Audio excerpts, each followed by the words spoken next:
Go. Hello, everybody, Hey. and welcome to October 4th, Wow. 2019. Time flies. Thanks Whoa. for watching us on today. Yeah, which is, hear about the election, dude, that happened in Canada just like 2 days ago? Wow. Oh man, yeah, I can't even I can't even believe believe who the it. winner I of can't that. Like, I can't believe what happened. Exactly. Wow, It's everybody so listening, weird. everybody who listened knows what we're talking about, so we probably don't even have to talk about it. Yeah, we don't have to say. Yeah. It's anywhere between Maxime Berner and Justin Trudeau and Andrew Scheer. Who's NDP? Some Peter Singh. Huh? Peter Singh? I don't fucking know. Some guy with the last name Singh, I'm pretty sure. Oh. Well, Yeah, it's like you don't think half the of all NDP has a Indians. chance? I hope they don't. They're less fucking they're less liberal than the current liberal, even though they're supposed to be super liberal. Yeah. It's so Yeah, fucking weird. there's problems with that party too, but I still wouldn't discount them because I know a lot of people who like voting NDP. So. I want the People's Party of Canada to win. or at least be a minority government, or at least have Canada be a minority government. That would be sick. I like that idea. Anyways, Maybe you should be prime minister and change it. maybe I'm not skilled enough to do anything like that. Okay. Okay, well, let's stop talking about politics. We're Yes, here to exactly. read. Who's this? Yeah. So I'm ready. I'm ready to go. You ready to go? I'm ready. I'm always ready. Okay. The biggest fall event for the Ushiromiya family was the biggest fall event for the Ushiromiya family was the family conference in October. But to Jessica, there was another major event that came before that, the school cultural festival. Jessica liked school.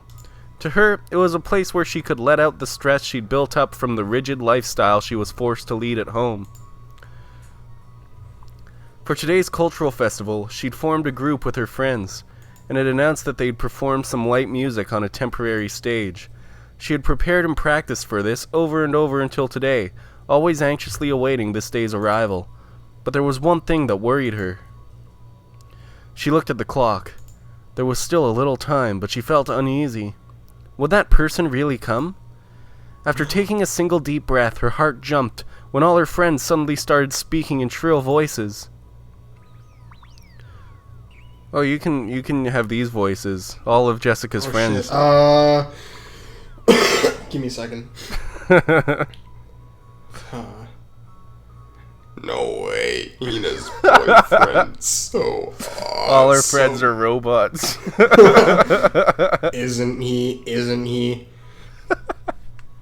boyfriend looks really smart. Is it true that guy's a glasses beast? Glasses. No way. My husband will be a pretty boy.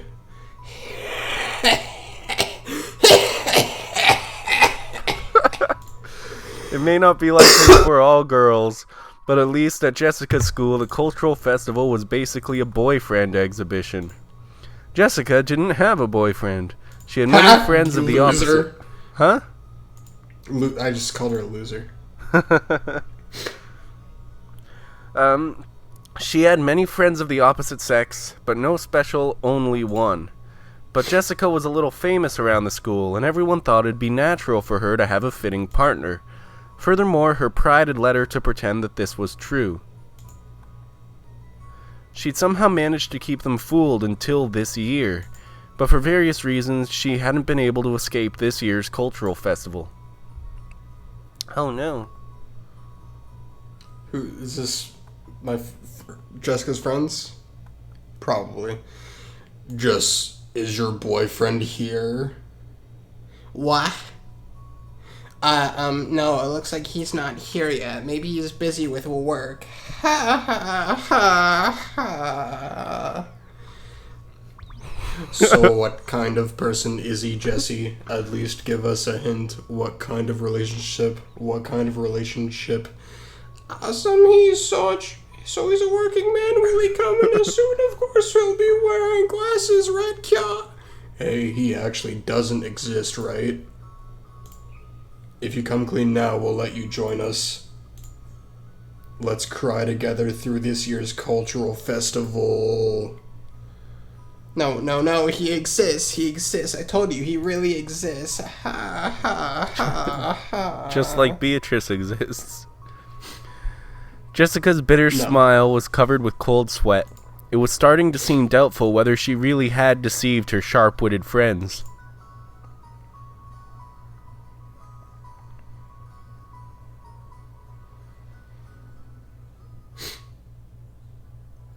Okay.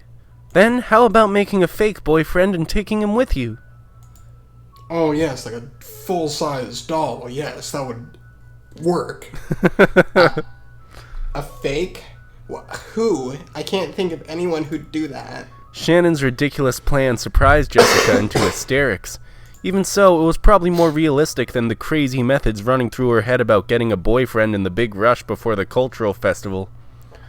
For example, what about Kanon? Kanon-kun? No way. Anyway, I'm sure Kanon has work on the day of the festival, and I don't want to bother him. Of course, I've already checked the schedule. Kanon has that day off. What? How fucking convenient. Yeah. Why are you always so clever when it comes to stuff like this? No, wait. It'd be even worse if he's off. I can't pull him away from a precious day off just for my own vanity. If you don't pull Kanon away, he'll always be shut away by himself. So I think it'd be perfect if you could drag him out of his shell. You think so? No, but I'd feel bad for him. Then I guess you're out of options. How about meekly confessing to everyone that you don't have a boyfriend? True, it may be terribly embarrassing, but you'd only have to endure for the short and yet long time before graduation. To a pair of lovers, there's no sweeter honey than the face of a single person with an inferiority complex. Shannon, you aren't really worrying for my sake, are you? You were teasing me, right? Jessica wrestled about with Shannon, her eyes teary. But Shannon was unfazed, laughing with her usual smile. Yes, this is to get you back for making fun of me and George all the time. Listening to Shannon's comeback, the likes of which didn't happen even once a year, Jessica hugged her cushion and rolled around on her bed, pretending to faint in agony. She couldn't stand Shannon's smile, which looked so triumphant. But right now, she was the only person Jessica could talk with.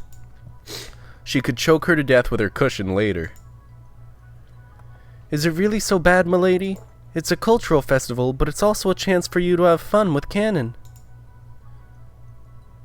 No, that may be true, but no. Jessica buried her head in her favorite pillow to hide the fact that her face had grown bright red, and she grumpily chewed the fingernail on her thumb. It really was a reaction to be appreciated. Shannon and Jessica were of about the same age, of the same sex, and friends, and they were both right in the middle of puberty. They could never talk enough about love. That's why they could talk freely about these topics to each other. So, Jessica had heard a lot about how Shannon and George's love was progressing, and Shannon had heard a lot about what type Jessica liked, what kind of man she might be interested in. Judging by Jessica's reaction, it'd probably be rude for us to go into precisely what these things were. However, this story won't get anywhere if we just have Jessica rolling around forever, so let's dive in. Yes, thank you. Jessica had been thinking about Kanon ever since he'd shown up. It was extremely rare for young men to visit Rockinjima, so maybe it was natural for Jessica, a girl in puberty, to develop an interest in Kanon. But if anyone said that, it would destroy the romantic ideals of a maiden's pure heart and love at first sight. Shannon had been with Kanon a long time at the orphanage, so she'd known him since before they started working. So Jessica had asked persistently about what his hobbies were, what his favorite food was, what type of girl he liked. Even to Shannon, it was clear that Jessica was infatuated with Kanon. Come on, isn't this a good chance to take Kanon on a date? But Kanon might also have someone he likes, so wouldn't he take it badly if I made him go with me just to show off? People who aren't honest with themselves, like you are. What was the word I learned from George? Retarded. That's right, I think it was tsundora. Apparently, they'll be all the rage in a decade or so. Oh, fuck off. Wow, George sure is incredible. I managed to foresee future trends like that. Awesome. No, wait. Are you saying I'm living in the wrong decade? Wow. I give up. She should be Waluigi now. Yeah, Waluigi. It took several days of wasted efforts, but in the end, Jessica agreed to the plan of having Kanon pretend to be her boyfriend.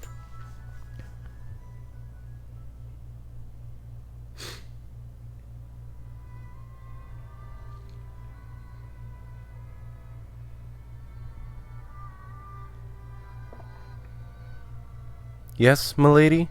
Did you call me? Jessica regretted calling out at such a bad time. Kanon always looked sullen, but he had some bad days and some better days. Unfortunately, this reaction was the former.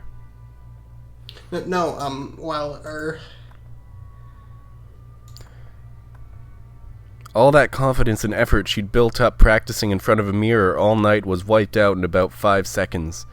Jessica turned bright red and hung her head.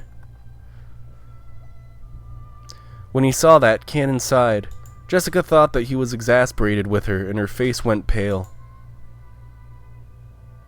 I heard from Shannon. This is about having me go with you to the school cultural festival, right, milady? Nice one, Shannon. I mean, yeah, that's right. But, do you have any plans that day? I was strictly ordered by Shannon to work specially for you on that day, milady. I've never been to high school, so I don't really understand, but I hear it's a place where girls can be shamed if they don't have a boy with them, and I was given special orders to see to it that the daughter of the Ushiromiya family is in no way inferior to the common people. This is fucking awesome. I love this, actually. Wow! Waluigi! Ooh, wah! Shannon, I can't do a fucking Waluigi voice. I wish I could. Shannon, I'll beat you to death later. Jessica kept yelling with a strange voice and a broken smile, like a tea kettle filled with boiling water. As Kanon watched this, he sighed again. Kanon wasn't an idiot either. He fully understood what Jessica intended by inviting him, but to be honest, playing along with Jessica's love game seemed like it'd be nothing more than an annoyance to him. However, Shannon had asked him over and over. He was deeply indebted to her, so he couldn't refuse. And that brooch was in his pocket. Could this strange turn of events have been brought about by the magic power residing in this brooch? Ridiculous. But he remembered what Shannon had said to him that day. Could Shannon see something he couldn't? I don't understand Shannon's feelings. We are furniture. As if we could ever become anything more. It was a truly odd exchange between Jessica, who was still rambling on in a strange voice, and Kanon, who sighed deeply. That strange voice is Waluigi voice.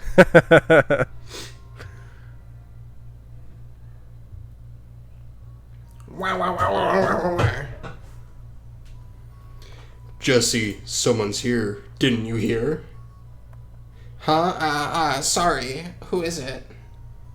As my friends all gathered together, they were looking this way with hard-to-describe expressions, whispering to each other in small voices that weren't small anymore. My attempt to play dumb felt pretty transparent, even to me. Did I really just say sorry? Who was it? I'm so dumb. Like, I don't know who just showed up. It's useless. My mind's going blank. I like her whiny voice better. Yeah. Holy shit! This dude's anime, dude. This is anime, man, right here. way,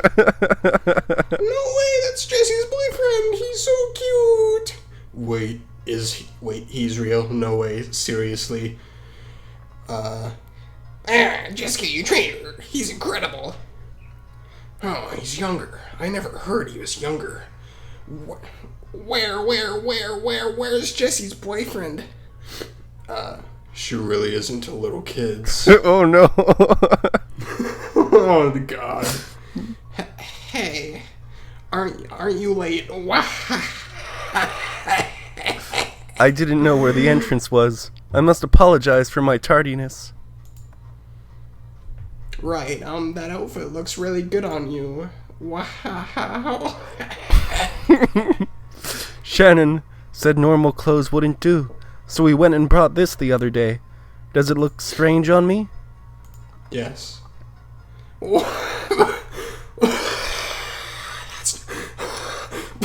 That's not that asthma's acting up. Yeah, that's asthma. That's asthma, dude. Shannon, when I get back, I'll promote you to levels. It feels like everyone hears a girl, and then it said something else, but it just skipped through. It's uncomfortable. It's uncomfortable. Yes. Yeah, isn't it? Come on, let's not hang around here. Let's go to the stage, okay? 'Cause I'll be up pretty soon. Come on. Jessica seemed just as uncomfortable. The look of being bathed in everyone's interested gazes was hard on her. When he saw Jessica's appearance, Kanon thought he might have made things difficult for her by coming. I get the feeling I'm getting in the way. Am I being a burden? I told you, no way.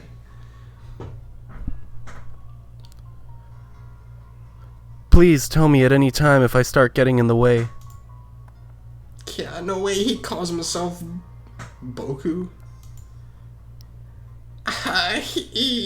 There's no way to get in the way, Kanon. Yeah, she calls her boyfriend Coon. What would you like me to do, my lady? No way, she makes him call her milady like a butler. Oh my god. No, you can't call me milady today. Is that so? As you wish, Jessica. Sama. Yeah, she trained him to call her Sama. Sorry, Kanon. Could you close your eyes for just 3 seconds? Yeah, a kiss is a kiss. She's gonna kiss him. As you wish.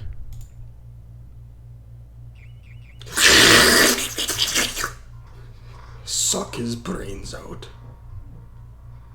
Bam! Bam!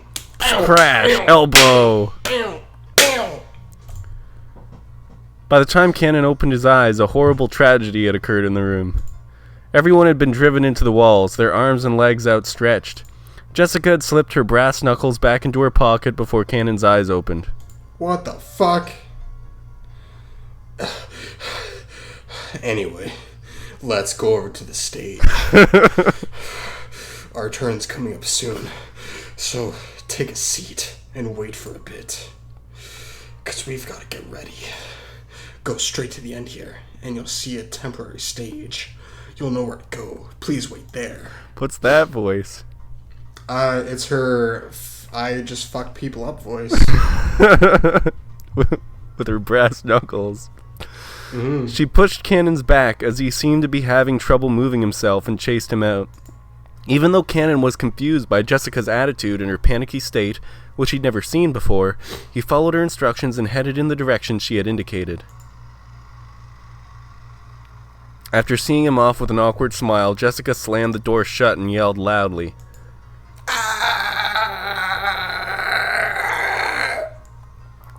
There you go, you saw it, right? You saw that. Are you happy now? Sucks for you.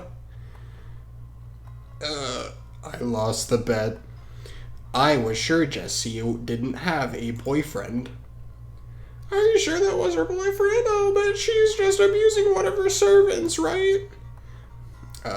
Wow, Jessie's boyfriend is incredible. Shut up. Come on, let's get ready. When Jessica took the brass knuckles out of her pocket again, everyone energetically returned to their tasks. Shit, Jesse's hard as fuck. Yeah. She's gonna make a great heir to the Ushi throne. That's what it is now. Yeah. Huh. Ken went down the corridor. Jessica that showed sounded so unenthusiastic. It's perfect. And ran into a temporary stage set up where the vending machine should have been. It was probably being rented by the hour by some group or club. The ones singing were student groups, but the crowd was still incredibly excited. Disliking that clatter, he leaned up against a wall in the darkness by himself. So this is what they call high school. It sure is noisy. That's what Kanon thought. Then he remembered Jessica just now, acting in a way that he'd never seen before. Honestly, she was in such high spirits that alcohol might have been involved. To him, remaining composed and intellectual at all times was the highest virtue. In that sense, it was very hard for Kanon to get used to the atmosphere of a school cultural festival. He had a responsibility to report everything he saw and heard to the master, so he also had to report about how Jessica had acted without restraint earlier. At the very least, it was not fitting for the daughter of the Ushiromiya head family. The master, Kraus, and especially Natsui will probably be angry. If I am to report it in a way that protects my lady, should I blame it on inappropriate school friends? What was all that? So stupid. Kanon thought back on how Jessica had acted earlier and sighed again. He could understand Natsui's headache a little now. Come to think of it, Natsui, as the president of the PTA, was supposed to go to an informal gathering after attending the ceremony in the gymnasium. She said she wouldn't be able to see Milady's performance, didn't she? That's probably for the best. Crowds certainly are unpleasant. What in the world is going on? Several female students keep glancing at me. It seems they're all whispering the same things Milady's school friends said, and it's truly unpleasant. Come to think of it, didn't Shannon warn me? If you walk alone at something like a school festival, you'd better watch out because lots of strange people will come and talk to you? You can... Yeah, okay. Excuse me, are you by yourself? Just as expected, a group of girls I'd never met started talking to me. Their stares started to make my back tingle. Didn't she tell me some magic words that could chase them off in times like this? Fuck you, bitch. Sorry, I'm with someone. Oh, really? I'm sorry. Ah, it worked. Instant reaction. Well, that got rid of them, but it hasn't really changed the number of people staring at me. No, it's that kid. That's Jesse's boyfriend. No way. Is that kid? It's that kid. I can't believe it. I was sure he was a fake. Isn't he cute? So he's younger. Lucky Jesse. I'm gonna fucking develop multiple personality disorder if I keep doing this. There's no way I'll ever come to a place like this again. Kanon sighed for about the zillionth time that day. When he did, the lighting changed and the standing audience started cheering. He looked around and realized that there was suddenly a large group of people there, and unlike earlier, they were mostly guys. With this huge crowd, he couldn't even see the stage. Fortunately, there was a fallen beer case nearby, so he tried using that as a footstool. When he did, he realized that there was now a new group on the stage. Their leader is Milady. She's changed into stage clothes and she's even holding a guitar. I didn't know she could play. Then again, maybe she can play. I've seen her practicing air guitar before. Natsui wouldn't approve of any hobbies outside of study. Maybe she was always practicing in secret. Come to think of it, she's been returning really late from school recently, hasn't she? Maybe she's been practicing at school, far away from Natsui's prying eyes. It really is for the best that Natsui didn't come. If Milady were to get scolded by Natsui after putting so many hours of practice in, she'd probably be dejected. Jessica!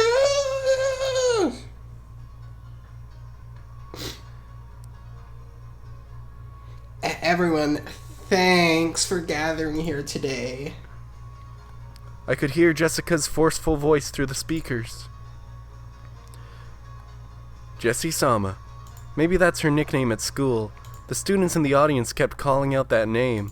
I'm a little offended by that crude name. It's inappropriate for Milady. Jessica was in high spirits as they kept shouting, Jessie Sama. Everyone here was probably a fan. Her mic performance picked up on that and electrified them even more. It was almost like a music program on TV. At first, he'd thought this was all silly, but that feeling had changed into appreciation. It was incredible in its own way. Kanon never listened to music of his own free will, but he'd often heard the kind of music the Ushiromiya family liked. Since it was almost all classical, Kanon had naturally taken a liking to that kind of music. So to Kanon, the song Jessica sang was, how should you say it, extremely colorful. In any case, if Natsui heard it, she'd probably faint.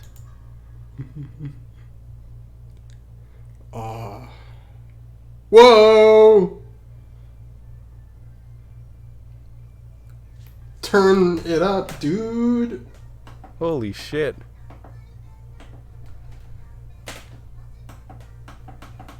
Hell yeah, dude. Whoa! What the fuck? My game crashed. Oh no! Mine's still going. We can listen to this song while you get it up and running again. Yeah. Like, what the hell? Is what happens there really that crazy that it crashes the game? Yeah, it is pretty fucking crazy. A bunch of text just flies through the fucking screen. Yeah, but it was able to play the fucking video, the opening video is fine. I don't know, maybe it uses a different kind of thing. Okay. Okay, I'm done with Japanese schoolgirl music now. I keep... Jesus Christ. Load. That's fun. I don't know, dude. Okay. I'm gonna try and just skip through it. Yeah. With the control thing. Mm-hmm. While you're doing that, I really like the idea of... I feel exactly like Kanon in most fucking social situations. Yeah. Cause like, fuck everything else. Like, I don't know. But I'm guessing that this is gonna like show like, oh, I've been thinking about this wrong the entire time. I have feelings now.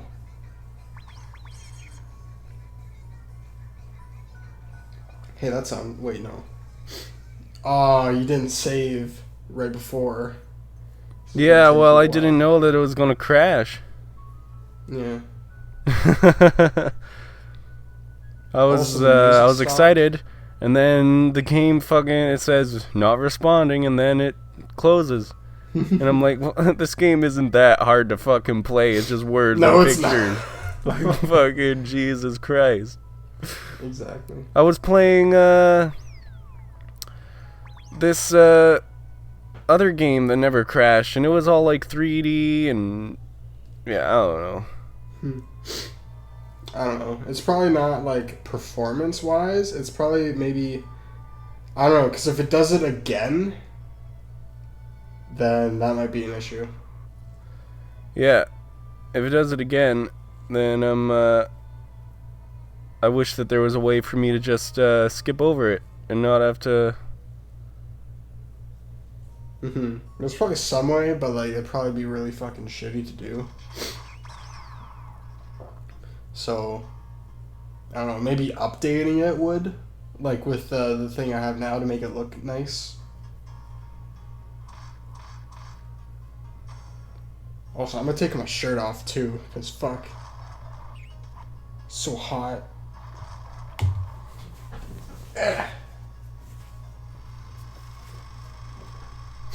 Okay. There we go. I just got past the part where Jessica's got the brass knuckles. Nice. And Kanon's at the stage now. Nice. Okay. Come on, fingers crossed.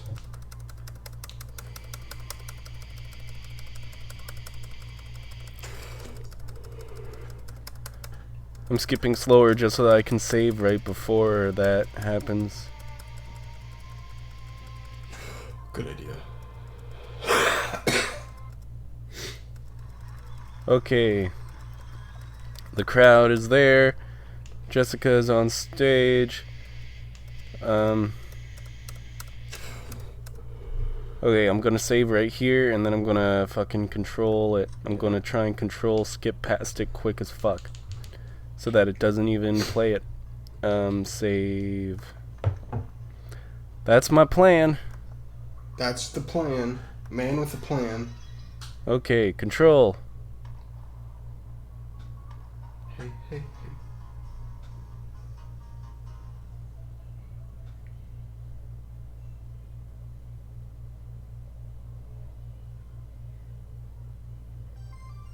Oh, it's just playing it fine now. It's not even crashing. Nice. Now it's playing it. Okay, I'm hearing the song. Awesome. Whoa, look at all those words going across the screen. I don't know why it crashed. Dabba dabba, no, say ba da. Dibba dibba dibba dibba. She's singing fucking quick. Ah. Okay. But everyone looked like they were having a really good time. What?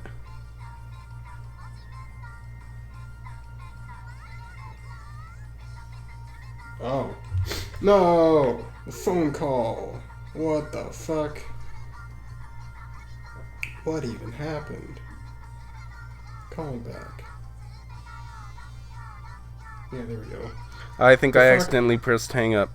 So, Okay. but everyone looked like they were having a really good time. Some die-hard fans who had even brought pen lights sang along and danced crazily with the same movements, almost as though it had been planned ahead. On the stage, Jessica also sang enthusiastically, dripping with sweat. He couldn't find a single element that was appropriate for a daughter of the Ushiromiya family, but it looked like so much fun. Jesse. Again, today, behind me, the sound of footsteps. Oishiro is stalking me. Curses. Disappearances, sacrifices, torture. Onigashiri. Doesn't that make a good snack? Don't say Marisa. It's there's a whole bunch of references to Higurashi in there. Oh. I didn't pick up. Oyashiro-sama was the god that put the curse on the town or whatever What the fuck? in Higurashi. I must not go along with it, but at any rate, Milady is full of life and looks like she's having a great time. As I watched Milady enjoying herself, I thought, could this be Ushiromiya Jessica's true nature? Don't I know better than anyone that during her life on Rokkenjima, she's had no choice but to kill her sense of self? So the time she spends, not as Milady, successor to the Ushiromiya family, but as a single girl called Jessica, living life to the fullest, must be very important to her. I've worked close to Milady, seeing her in all seasons, and thought I knew everything about her, but that was all limited to one side of her, the Milady of Rokkenjima. We are furniture. We serve on Rokkenjima and end our lives on Rokkenjima. So I've come to think of Rokkenjima itself as our whole world, as though, like in Ptolemaic theory, the ocean spilled off the end of the world into an abyss. But when I look at Milady like this, I can see how horribly narrow that outlook is. I still can't go along with the excitement of the crowd, but I feel like I can see something that cannot be seen on Rokkenjima. I'm not sure if this is the unseeable thing Shannon was talking about, but the ocean still doesn't look blue to me. Good, let's keep it that way. Ken, you gotta keep your rationality. God damn, dude. Be like me. Be smart. Don't give in to the witch. Because if you do, you're dead. That's how life works. Colonel.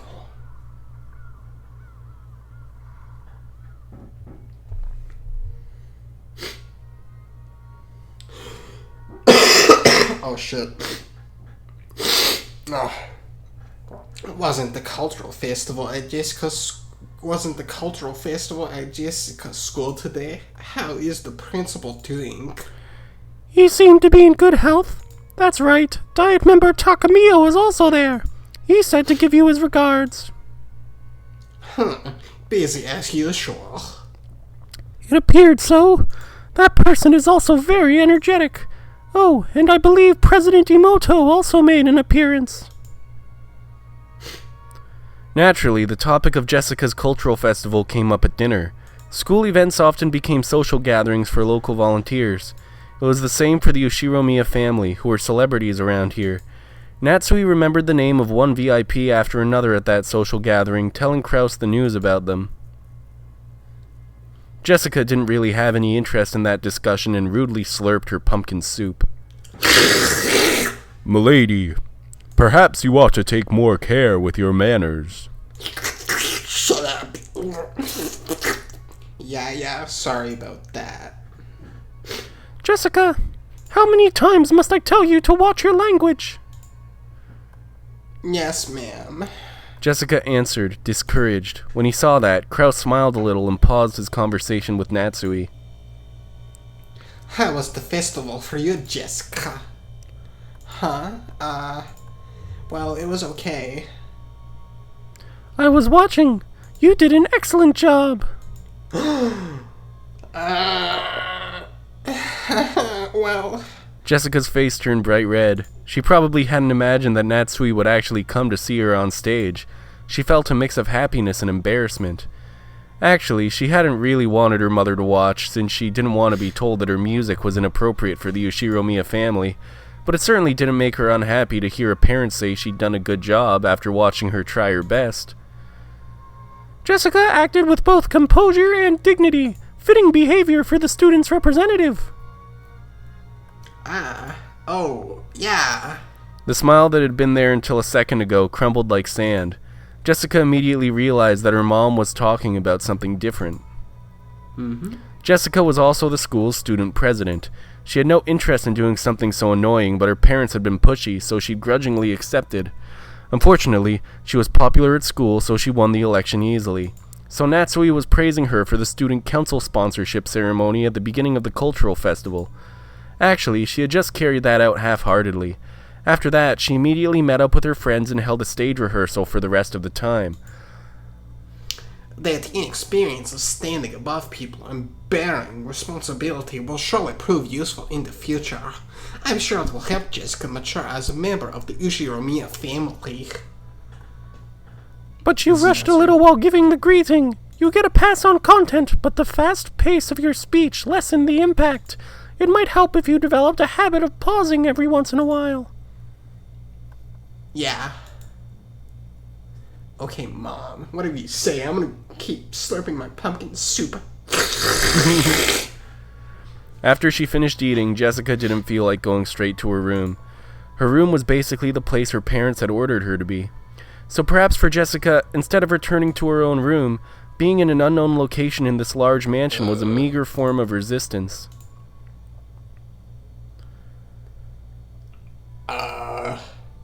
You're probably done reading. Huh? My You phone? cut out, so I was like, I just assumed that you were done reading at that time. My phone cut out? Yeah, Oh well. but there we go. Jessica. You're at the outside now? Yeah, Jessica felt that even being in the mansion made it hard to breathe, so she went outside to the rose garden. Well, even if she did show up, I'm sure she would have said something about how it was how it wasn't appropriate for the successor of the Ushiromiya family. Or so isn't it better this way?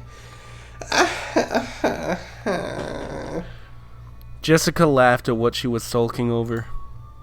She laughed at what kind of words she could possibly have been expecting. That was dumb of me, or you. Yeah. That was dumb of me. In the end, I was just acting like an entitled brat. I'm a little exasperated with myself, and it makes me want to laugh. Milady. What? Kanon? Don't scare me like that. Haha.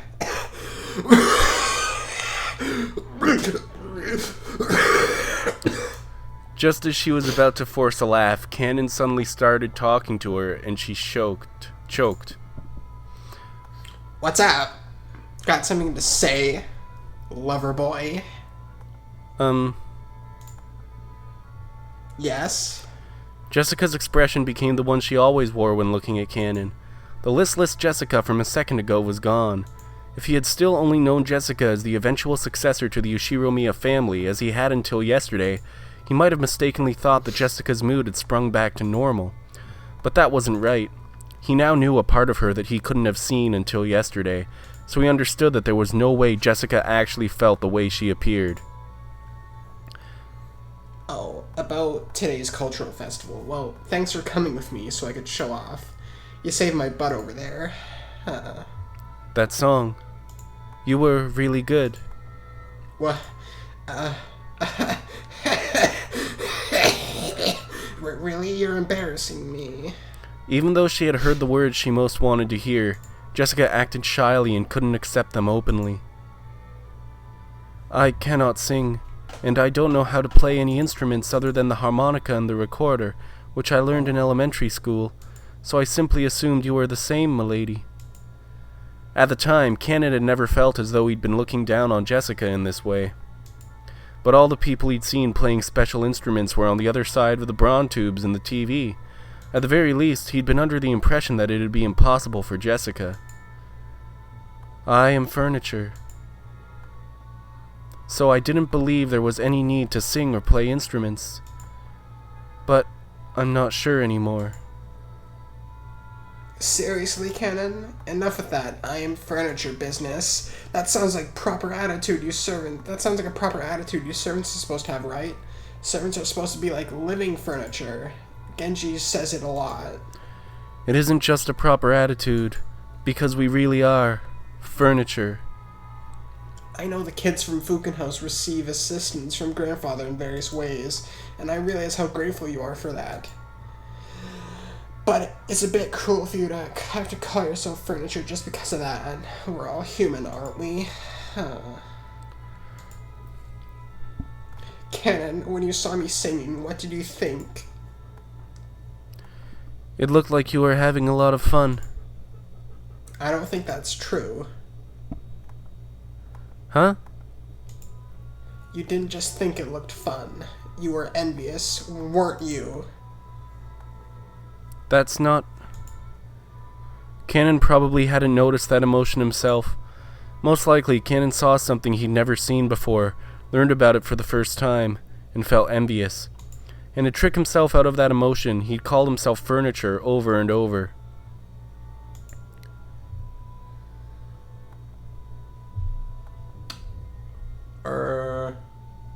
Are you done? Yep.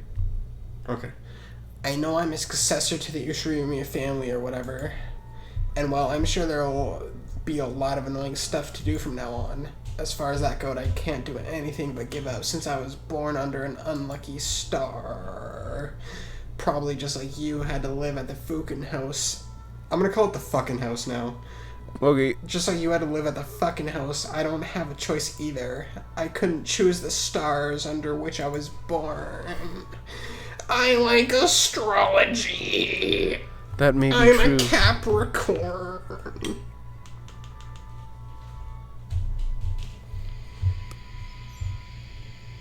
Hello? Hello. Are you done? Yeah, I said that may be true. Okay. But there's one place you and I are completely different. You know what that is? I am furniture, and milady is not.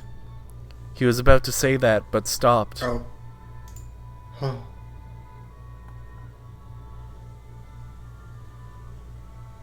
I do not know. Kanon, you decided that your fate determines everything about you, and you gave up. But I can't accept this kind of fate, so I do the best I can. So there's still the wretched and cornered me that's gotta stay as the daughter of the Ushiromiya family. I've created another me that can do what I like to the fullest. Another... you? That's a psychoanalyst idea. Yeah. Kanon, you've been instructed to say because I am furniture. I'm sure you've gone through a lot of tough times just because of that. I think that's really unfortunate. But the idea that your entire life will be decided by that alone just seems sad to me.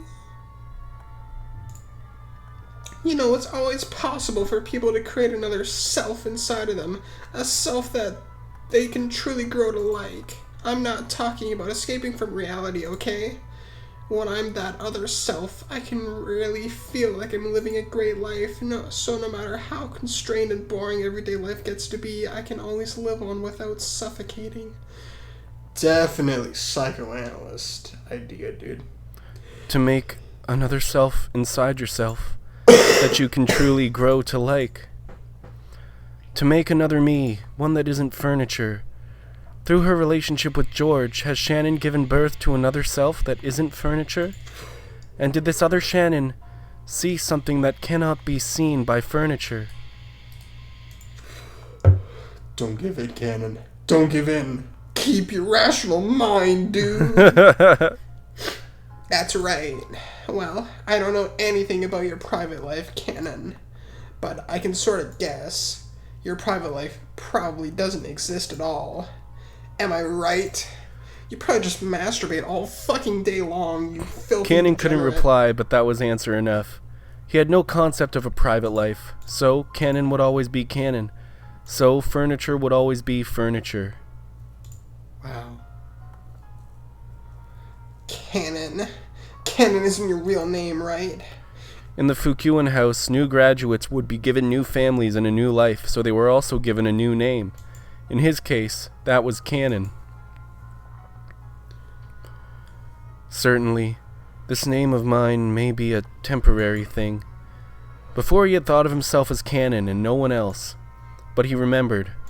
There definitely had been another self that wasn't Kanon, but that was far, far away, beyond the distant fog of oblivion. So, even for you, it should be okay to have times when you're Kanon, and times when you aren't. Maybe when you act as a servant, that Kanon calls himself furniture and strictly limits his own will. But when you aren't Kanon, I think it's okay to live much, much more freely. Those words definitely weren't just lip service. Jessica had also been like this in the past. She had cursed her own birth into an environment different from all of her friends at school. Only she had been in a heavily constricted environment, forced to learn all sorts of things, and she had even been told whom she was and wasn't allowed to play with. It may have been sad, but she'd given up, resigning herself to the fact that she'd been born under that kind of star. But one day, Jessica stopped giving up and surrendering. Stuff like Ushiromiya family customs and pressure didn't matter. She created a real Jessica inside herself, one who could do what she really wanted to do. You know, I go by the nickname Jessie at school. When I'm Jessie, I live life honestly and to the fullest, and because of that, I can do my best when I'm Jessica too. Would it really be so bad if you could also have times when you're Kanon and at times when you're Kakarot, your real name? When you aren't Kanon, can you try becoming another self you can like? A time when I am not Kanon. He'd once thought of his real name as being completely meaningless. Because of that, he thought that Kanon summed up everything about him. And now, Jessica was telling him to create something new, another self that wasn't Kanon. Kanon, if you don't mind, tell me, what's your real name? He was silent for quite some time. Maybe Kanon's real name had risen to the tip of his tongue. After hesitating for a long time over whether he should say it, in the end, he swallowed it back down. Good Kanon, yes. I forgot. My name doesn't matter anymore.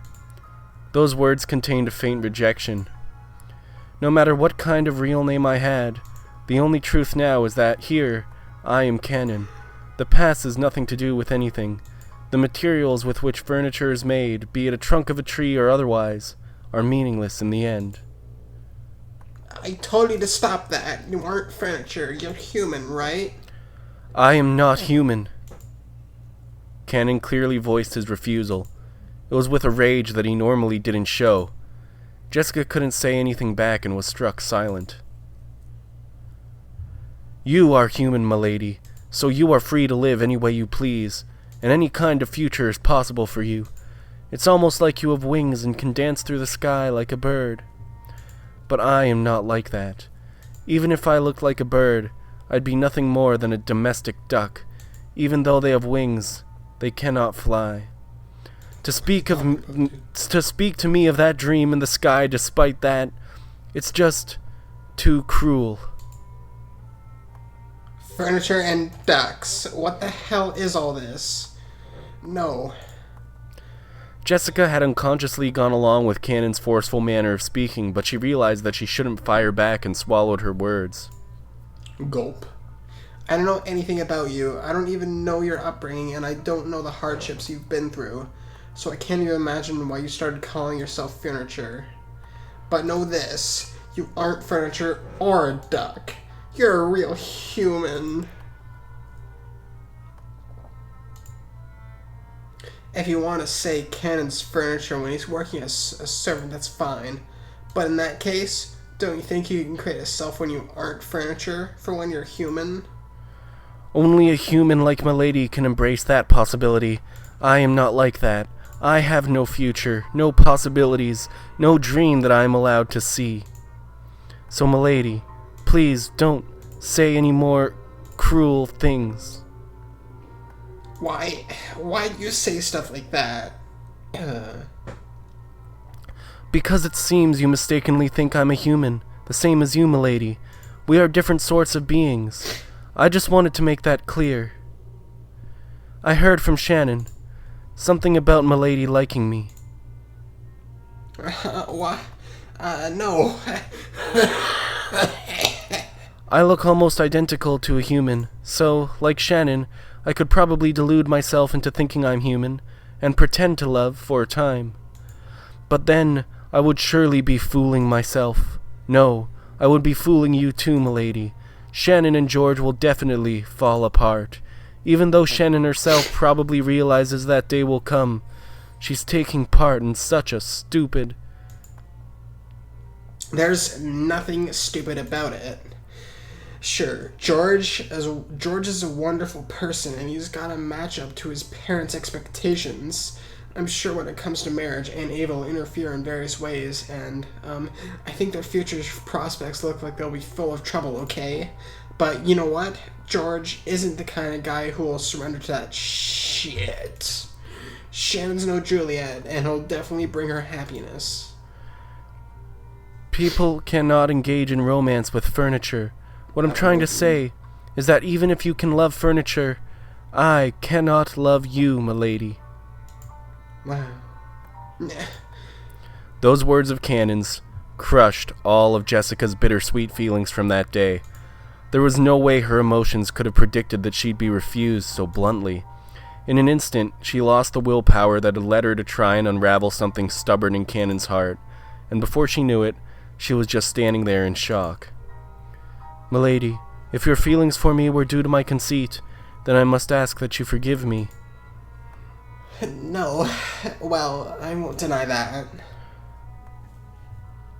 Thank you very much. Huh? Thank you very much for thinking of me as a human. Those feelings alone really do make me happy. Anything more would be too cruel for me, so... No, I said enough. Sorry about that. Jessica recklessly scratched at her head and spoke, trying to force her voice to sound bright. I just kinda ran on ahead of by myself and was a burden on you. I'm really sorry. I'm sorry for causing so much trouble on your precious day off. No, I was also happy that I could see you having fun. Then let's call it a night. If I don't go back to my room and turn off the lights, Mom will get mad at me again. Haha. That's probably for the best. I wish you a good night, milady. Yeah. Good night, lover boy.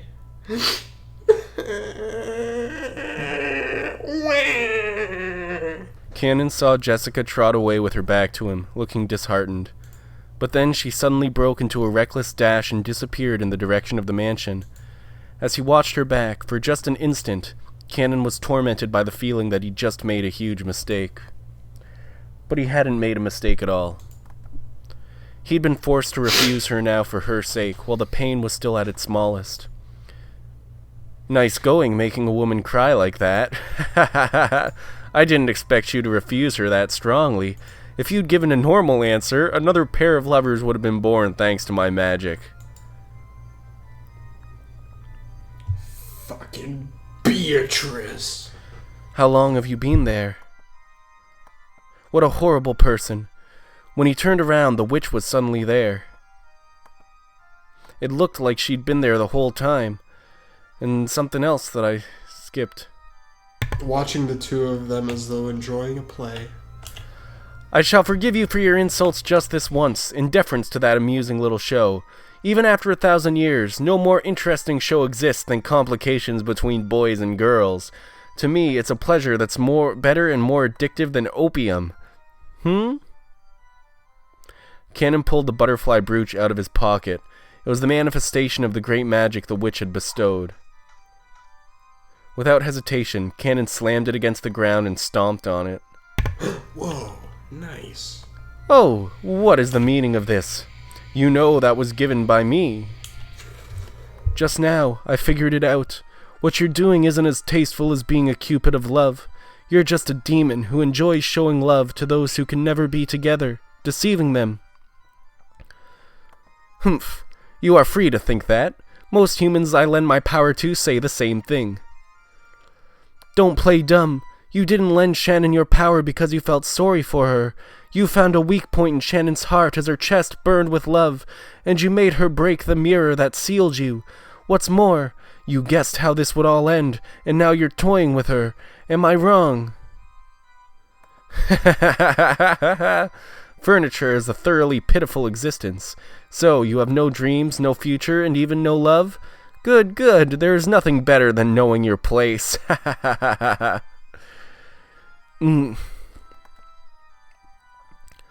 As you noticed, there was a faint love residing in Jessica's heart. You seem to think you've snipped it in the bud. But did you know? Trees grow thicker branches if you thin out and prune them. A girl who loves furniture, is it? Amusing, how truly amusing. Shannon and George will also eventually reach a stalemate with their unfulfillable love, ripening into the sort of large fruit I love. Regretfully, it seems to be going so smoothly for those two that it's hardly entertaining anymore. But on the plus side, it seems the two of you will amuse me to no end. Ha ha ha ha ha. The witch laughed. Even though she had known the two could never be together, she had lent them magic to bring them together. However, they couldn't escape the fate that prevented them from ever truly being joined. The witch knew that. Even if they were joined, Shannon and George, Kanon and Jessica would eventually break up. They would wander through an endless desert in this hell of love, tormented by an eternal thirst. What, did you think I'd lend you my power and ask for nothing in exchange? I'll gladly assist a pair in love, and in exchange, I'll enjoy watching the cruel fate they'll eventually meet. I have never come across a better show, not over the course of 1,000 years. Just look at Ginzo. See how he ended up, an old, pitiful man who learned the taste of love before being thrown out of paradise. Look at how he lives, like a dead man that cannot fully die. You truly are a witch. Disappear. Get out of my sight, demon. Oh, I would disappear even without your prompting. My power still hasn't returned. It is still tiring to continue showing myself. I overdid it when I gave you lovers my power. As I am now, it will not be easy to maintain that power without that brooch as a catalyst. Kanon ground his foot even more into the stomped brooch. He felt it break under his foot. Then it evaporated like water, and changed into butterflies that sparkled gold, fluttering out from beneath Kanon's foot. Maintaining this form is quite painful for me as well. I will hide myself for a time, just as you desire. My magical power will rise as surely as the moon and the tides, and eventually a fitting time will come for my revival. I know not in the slightest whether that will be tomorrow, next year, or even 100 or 1,000 years in the future, but as long as there are those who entertain me, I will surely gain power and revive. I will disappear for a short while, until that time comes. The bruise on the palm of your hand is already gone, so if you wish, tomorrow morning, you can let my existence vanish like an illusion or a dream. After all, nothing saddens me more than being forgotten. However, I will surely be revived. Be on your guard, so that you will not regret that day's coming when it arrives. I will surely have my second coming and rule over everything as this island's true master. That is the time when the door to the Golden Land will be opened again. The greedy dead will surely wake me. You talk too much. Disappear, now, Golden Witch.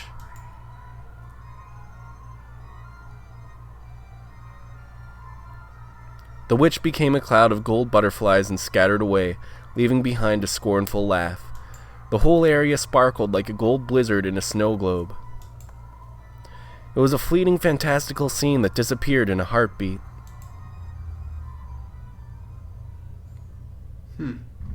Did we ever see, just quickly, did we ever see, like, Shannon or Kanon looking at the palm of their hand? To see the mark? No. Okay.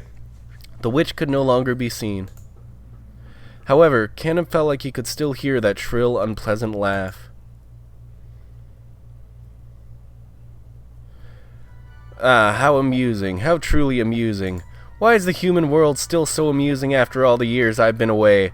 Go mad with love, go mad with gold. Those who don't go mad from one of the two are not human. I see, so that's why the word furniture is so fitting. Ha ha ha ha! Furniture is created to serve humans, and I cruelly treat humans as playthings to sate my 1,000 years of boredom. What a truly amusing three-way deadlock that I cannot control furniture. Kinzo, you fool! What a truly entertaining scheme you've worked out. Furniture, you fools! Just you try and see if you can fell me. Tonight, 2 seeds of love have been sown. Including the one already sown, that makes 3. The one already sown. Talking about Kinzo, right? Beatrice, why did you leave me alone in this painful world? I hate you. I will hate you for all eternity for not even trying to answer despite being yearned for so. Master, drinking any more will be damaging to your health. Dr. Nanjo warned you as well, did he not? Be silent, Genji. You do not understand. You do not understand my grief and sadness. And I believe, at least you, my oldest friend, would understand my pain. Why can you not understand? Oh, Beatrice, why did you leave me all alone?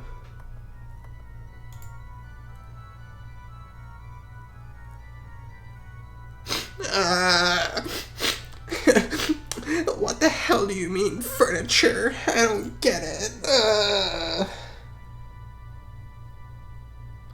Oh, poor Jessica. Even though the cries I hear coming from your room tell me of the situation, there is nothing I can do. This is all a tragedy due to a pair who are too young getting too close, when the positions of their birth are too distant. I can do nothing but understand my lady's feelings, hide my footsteps, and quietly walk away.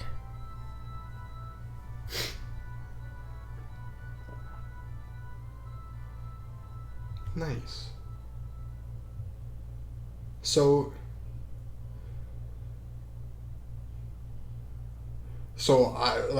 I don't know, like, okay. This is a different one, right? A different what? Is this a different one? No, this is the same one. Oh, shit. Okay. Well, what do you mean by that, George? Give me a second. I mean what I said. I still haven't built up my castle. Once I manage to do that, I'll finally be able to think of myself as an adult. When that happens, I want to marry you. That's, But my aunt won't let me do that anymore, so I want to give you an engagement ring. Engagement, you say? But, I am furniture. Oh, right, that. Well, then, furniture has to listen to what people say, right? Right now, I'm having a ring made that will be fitting for you. I think it will be ready in the time it takes for me to bring it to the upcoming family conference. I'll give it to you then, so please, I want you to let me hear your answer. If you accept, then I'll proclaim our engagement right there in front of all the relatives, including grandfather. George. I'm sure some people won't approve of our relationship, but there's no need to look at their faces, because you won't have to fill your eyes with me. I will definitely bring you happiness. That's the one thing I can promise you with certainty.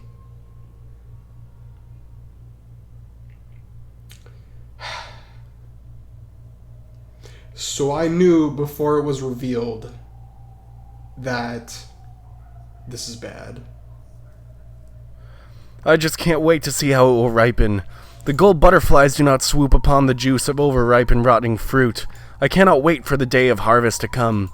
Is the time of the banquet here yet? Ha ha ha ha ha ha! Damn you, Beatrice. There, that's the end. This one took a little longer because of the technical difficulties in the middle. Yeah, I Yeah, knew that. where it crashed. But Whoa, what is this? this is the first day. What? This is where the first episode started. Oh, wait, what? This is where what? Okay. Wait, this is where what? I said this is where the first episode started, on the first day. Okay. We've caught up. We're getting into the murder mystery now. Yeah. And yeah, I'm glad that I am tried to make it so that we'd have time before 2, because we'll still be able to get this other one done before 2 o'clock. Yep. Yeah, even with those technical difficulties. So yeah. Hell yeah, dude. That's good. Yeah, I'm gonna Well, save. Thank you for watching this October the 6th episode, I believe. This is the 4th. Right. Yeah. Next time it'll be the no, it won't No, be it'll be the fucking the 7th. Yeah. Well, coolio. Coolio. Okay, goodbye everybody. Goodbye. Don't listen to the Witch Beatrice ever. See ya.